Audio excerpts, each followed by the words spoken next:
1-0. Lift off normal. Happy New Year to all of you. So on 1st January 2024, yet another successful mission of PSLV has been accomplished. इस platform के जरिए at least मैं तो मुबारकबाद देना चाहूंगा India को, उनकी हुकूमत को, ISRO को। वज़ीर आज़म कह रहे थे मैं अपने कपड़े बेच दूंगा, उनके कपड़े बिक गए लेकिन आटा सस्ता नहीं हुआ। इंडिया अपना कंपैरिजन करता है वेस्ट के साथ, स्पेशली नासा के साथ। तो नासा जितने बिलियंस ऑफ डॉलर्स स्पेंड करता है एक सैटेलाइट को ऑर्बिट में भेजने के लिए, इंडिया उससे 1/4 में भेज रहा है। इन्होंने ऑलरेडी एक्सपेरिमेंट किए हुए हैं। अगले 5 सालों के अंदर 50 के करीब सैटेलाइट जो है वो स्पेस के अंदर भेज रहे हैं। कोई मयार ही नहीं यार, वो कदम कदम पे हराम भी नहीं खाते, वो मिलावट भी नहीं करते, उनकी नकाली कर रहे हैं।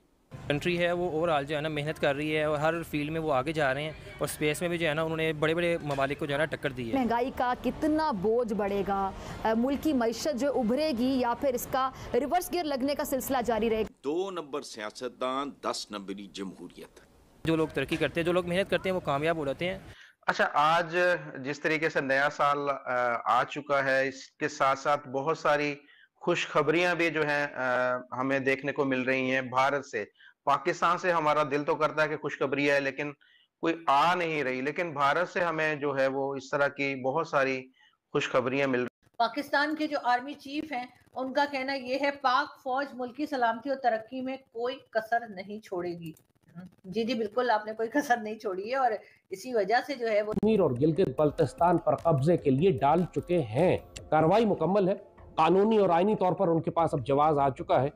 अब वो पूरी दुनिया में ये एक जवाब बना चुके हैं कि वो आज़ाद कश्मीर और गिलगित बल्तिस्तान भारत का हिस्सा है। नमस्कार दोस्तों, जय Hind. The Bharat talk channel में आपका स्वागत है। हम आपको बताने वाला है, पाकिस्तान मीडिया ये बोल रहा है कि भारत न्यू ईयर का पहला दिन ही इतिहास रच दिया है और इस न्यू ईयर में इंडियन स्पेस ऑर्गेनाइजेशन एक सैटेलाइट भेजा है जो कि ब्लैक होल और न्यूट्रॉन स्टार स्टडी के ऊपर रिसर्च करेगा और भारत को जानकारी देगा। और इंडियन स्पेस ऑर्गेनाइजेशन 5 साल के अंदर 50 से ज़्यादा सैटेलाइट भेज चुका है अंतरिक्ष में। और ये चंद्रयान 3 के रिसर्च के बाद सक्सेसफुल होने के बाद उसके आदित्य 11 सन पे भेजना, उसके बाद ये सैटेलाइट जो कि दुनिया का पहला सैटेलाइट है जो कि ब्लैक होल और न्यूट्रॉन स्टार के बीच में स्टडी के ऊपर रिसर्च करेगा। ये और पाक मीडिया बोल रहा है कि अमेरिका बहुत ज़्यादा हाई बजट में सैटेलाइट लॉन्च करता है। भारत जो कि एक पहला कंट्री है जो कि 1/4 हिस्सा में सैटेलाइट लॉन्च करता है बहुत चीपेस्ट प्राइस में। इसके ऊपर आपका क्या राय है? सैटेलाइट लॉन्च करेंगे जो कि ऐसी वैसी आम सैटेलाइट नहीं है, बल्कि मिलिट्री सैटेलाइट होंगी जो कि इंटेलिजेंस गैदरिंग के लिए काम करेंगी। क्या लगता है, क्या इंडिया ये कर पाएगा? कितना मुश्किल है और कितना आसान है इंडिया के लिए 5 सालों में 50 सैटेलाइट लॉन्च करना इंटेलिजेंस गैदरिंग के लिए? एक्चुअली हमें पहले एक चीज़ अंडरस्टैंड करनी पड़ेगी, जो आपका इकोनॉमिक जो फैक्टर है। अब आप देखिए कि India is the fastest growing economy after China. तो आपको पहले ये देखना पड़ेगा कि वहाँ पे कितने ज़्यादा लोग हैं जहाँ पे इकोनॉमी उनकी अनडॉक्यूमेंटेड है। अब जिस कंट्री के पास जितनी स्ट्रॉन्ग इकोनॉमी होगी वो उतना ही ज़्यादा ग्रो करेगा, उसके पास उतना ही ज़्यादा ह्यूज बजट होगा, वो ऐसी चीज़ों पे इन्वेस्ट भी कर सकते हैं। नो डाउट कि ऑलरेडी उन्होंने चंद्रयान 2 लॉन्च किया, चंद्रयान 1 पहले लॉन्च किया, वो फेल हुआ, चंद्रयान 2 लॉन्च किया, चंद्रयान 3 किया जी, चंद्रयान 3 किया जो सक्सेसफुल भी हो गया। और इस टाइम वो चांद के आप कह लें साउथ पोल पे बैठे हुए हैं जहाँ पे इतने रेयर मेटल्स हैं और जहाँ पे पानी भी है वहाँ पर, क्योंकि वहाँ पे आइस है। तो अगर आप उस पर्सपेक्टिव से जाके सोचेंगे तो उनके अंदर ये एबिलिटी तो है, ठीक है। और पाकिस्तान कहता है कि चंद्रयान 3 जो है वो एक फेक मिशन था, सारा AI का कमाल है, ग्राफिक्स का कमाल है। पाकिस्तान तो मानता ही नहीं है ना इस चीज़ को। देखें, पाकिस्तान के मानने से या ना मानने से कुछ नहीं होता, हमें देखना चाहिए कि इंटरनेशनल मीडिया क्या कह रहा है। और इंटरनेशनल मीडिया और उनका जो उस पर इन्फ्लुएंस भी है थोड़ा सा, लेकिन रियलिटी सामने आ जाती है। और रियलिटी यही है कि इंटरनेशनल मीडिया के मुताबिक कि वो ऑलरेडी वहाँ पर चांद उनका जो था वो पहुँच चुके हैं और वहाँ से भी वो जो उनके स्टडीज़ हैं उनके कैरी ऑन कर रहे हैं। अब अगर आप पाकिस्तान की तरफ आते हैं तो पाकिस्तान देखें, एक टाइम था 1960s का, जब पाकिस्तान हर चीज़ में टेक्नोलॉजिकल एडवांसमेंट में इंडिया से बहुत आगे था। फिर वहाँ से हमारे पास जो एक लीडरशिप का फुकदान पैदा हुआ है, उसकी वजह से पाकिस्तान डीरेल हुआ है और पाकिस्तान की इकोनॉमी भी आहिस्ता आहिस्ता सफ़र करनी शुरू हुई है। और अगर आज आप देखें तो आपका जो स्पार्को है इंस्टीट्यूट बना हुआ, वो बराए नाम रह गया है, वहाँ पे रिसर्च नाम पे कुछ भी नहीं हो रहा। और पाकिस्तान ने जो अपना सारा बजट है वो एक मिलिट्री की तरफ किया हुआ है, लेकिन पाकिस्तान इस स्पेस स्टेशन बनाने वाले प्रोग्राम की तरफ अभी नहीं मूव कर पा रहा।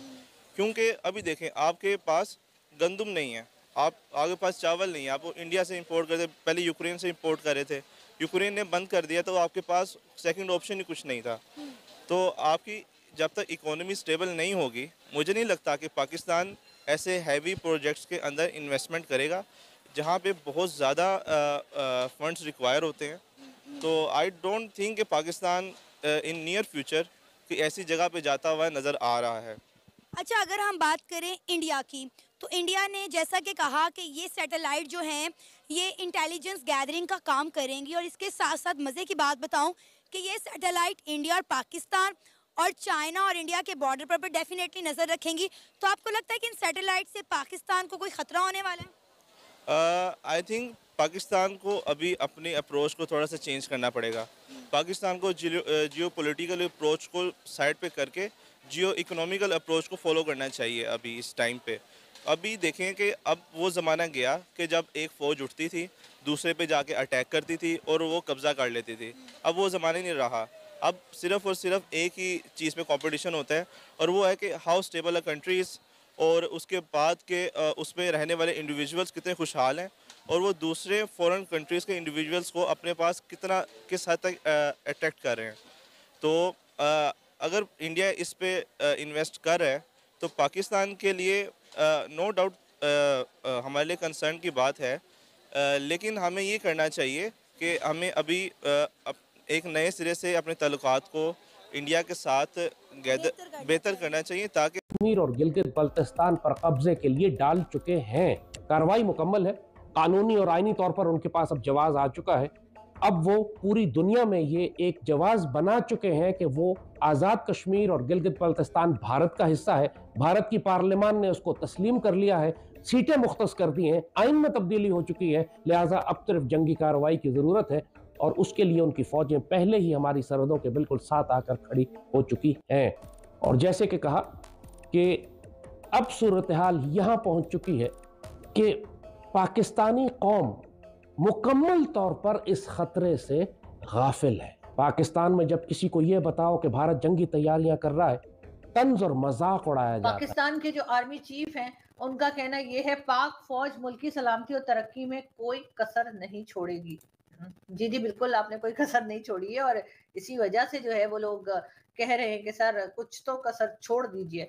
मगर बहरहाल एक बार फिर ये स्टेटमेंट जो है ये न्यू ईयर पे, मेरे ख्याल है न्यू ईयर के हिसाब से उन्होंने दिया है, मगर कौन सी कसर नहीं छोड़ेगी या पाक आर्मी, ये उन्होंने कुछ डिटेल बताई नहीं, इसलिए कि अगर हम कुछ बोलेंगे तो फिर बोलेंगे कि बोलता है। मगर एक स्टेटमेंट और आया, अफवाज पाकिस्तान और अवाम एक ही हैं, इस जज्बे को कोई शिकस्त नहीं दे सकता। जी हाँ सर, इस जज्बे को कोई शिकस्त नहीं दे सकता, लेकिन डरा धमका कर इज्जत नहीं कराई जाती। इज्जत जो है वो जिसे कहते हैं ना गेन की जाती है, खुद हासिल की जाती है अपनी बातों से, अपने कामों से। लेकिन पाकिस्तान में उल्टा ही सिस्टम है। पाकिस्तान में एक चीज और जो अब आने वाली है, और वो भी हम आपको बताते चलें कि फौज सिक्योरिटी फोर्सेस के खिलाफ प्रोपेगेंडा करने वाले को 10 साल के लिए नाअहल करार दे दिया जाएगा। जी हाँ, ये एक बिल जो है वो लेकर काकड़ साहब की गवर्नमेंट आ रही है, यानी कि अनवारुल हक काकड़ जो कि केयर टेकर प्राइम मिनिस्टर हैं, जिनको Bilawal Bhutto Zardari chair taker prime minister कहते हैं। जी, उनका ये कहना है कि अब उनकी पार्लियामेंट इस वक्त जो मौजूद है उसका ये कहना है कि अगर आपने सिक्योरिटी फोर्सेस को या पाकिस्तान आर्मी को या किसी को एजेंसीज को बारे में कोई ऐसी बात की कि आप उनको लगा कि जी सही नहीं लगी और आपने उनके बारे में गलत बात की, यानी कि आपने ये कह दिया कि यार ये लोग तो मतलब चोर हैं, या ये लोग तो कॉर्नर के प्लॉट लेते हैं, या ये करप्शन करते हैं, या कोई भी इस तरह की बात अगर आप करते हैं या आपने आसिम सलीम बाजवा की बात कर दी, या आपने किसी और जो है फौजी की बात कर दी, या एजेंसी वाले की बात कर दी जिसके ऊपर करप्शन के केसेस हैं। आप जानते हैं आसिम सलीम बाजवा का जो किस तरह से पिज्जा फ्रेंचाइज बनाकर 9-2-11 हो गए। तो बिल्कुल इसी तरीके से अगर आपने किसी तरीके से भी कुछ कहने की कोशिश की, ठीक है, आप पॉलिटिशियंस को कह सकते हैं, आप इमरान खान